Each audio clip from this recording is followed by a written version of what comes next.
It's time for your late September 2022 Stockton Lake Fishing Report.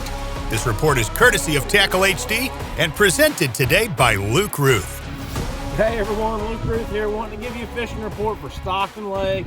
It's the middle of September and we can finally open up the tackle box on Stockton Lake a little bit. A lot more fish moving shallow, lots of bait fish on the lake. If you've been on the lake, there is bait fish from the bank to 12 foot of water. It's nothing but bait, little minnows, gizzard, shad. So really had to open the tackle box up to catch a few fish here. As you know, I've been on Truman fishing the Toyota series.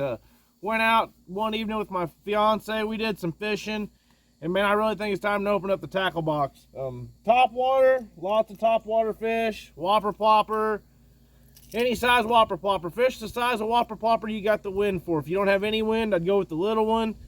A little bit of wind, medium sized one, a lot of wind, throw the big one. There's a lot of big bait on the lake right now, seeing a lot of big gizzard, shad. I had a good smallmouth blow spook 4 foot out of the water the other day, but didn't get hooked up. Gonna be a lot of that. You guys can't get frustrated with that. If you're gonna go top water fishing, you're gonna have lots of blow ups. They may not always eat it, but you gotta keep throwing it. They're up there. Like I said, the big whopper plopper. Buzzbait guy, Tackle HD, quarter ounce worldwide buzzers, getting some bites, main lake, all the way down the rivers, guys. I've seen bait everywhere I've been. I ran around the lake and looked around a little bit the other night. The lake is really low.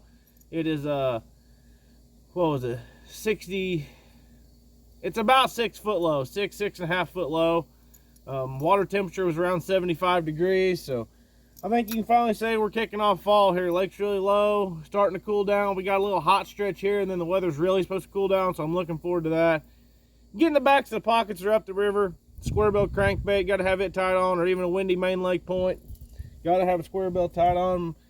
I was having some fish eat a mag draft. I tied on a mag draft the other night, was throwing it around those big shad. I've had some fish knock slack in it, didn't get it. I'm guessing they're smallmouth, I don't know, but I would definitely have a bigger swim bait of some sort tied on.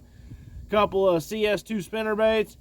I'm just mimicking the bait fish right now, guys. But I'd say, honestly, if you get away from those shad eaters, you want to get out and drag. The jig bite's probably better right now than it's been in a long time.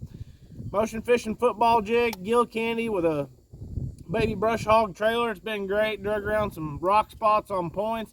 There's a lot of spots we can drag now we can't normally drag because the water's so low. So it's great. Now's a great time to go out and find some new offshore spots if you guys are still looking to fish out deep a little bit. Motion fishing finesse jig. Lost my trailer off that, but that's just a Sardis craw finesse jig. Getting a lot of bites on that. Around those main lake points, secondary points, rocky areas.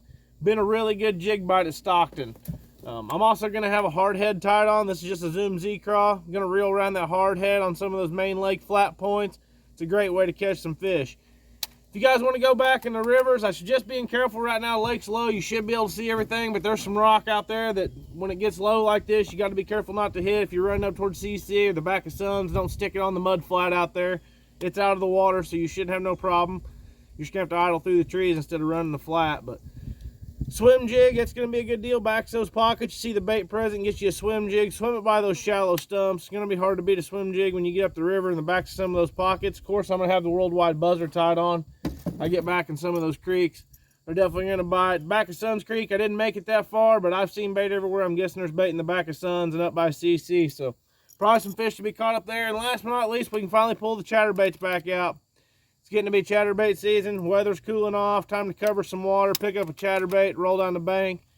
Like I said, guys, the tackle box is kind of open. I looked out in the main lake, seen lots of bait, had lots of blow-ups on top water. I think we only caught 4 or 5 fish. Lots of blow-ups and not getting it. So you're going to have a lot of that while you're there. Drug a jig around, caught a couple smallmouth. I got a chance to go down, probably to Old State Park. Caught a couple fish down that direction. It's about as far as I made it. I'm done with the Toyota series, so I'm getting back around the lake a lot more. We got the Joe Bass Championship coming up, so I'll be spending lots of time on the lake. I'm looking forward to it, so I'm going to get out here and see if I can find some more of these Stockton Lake bass so y'all can go catch some more bass. So open up your tackle boxes, fish the conditions.